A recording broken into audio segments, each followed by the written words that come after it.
હવે ટાઈમનો અભાવ છે. ભગવતી ચામુંડ બેઠી છે.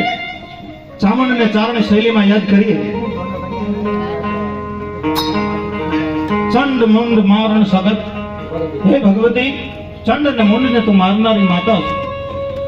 કે કરો ઉપકરાળં હદન તાળં ભગતા ભાણં વિકરાળં તમનાગ માનં કોરમાલં ભાગવતાળં પડતાળં ધડકલ લવથાળં તોળણ તોળણ તાળં ત્રણકુંડા હડકેદર ભંડા સુરજ દંડા ભય ભય કુંડા ચામુંડા જી ભય ભય કુંડા ચામુંડા જી ભય ભય કુંડા ચામુંડા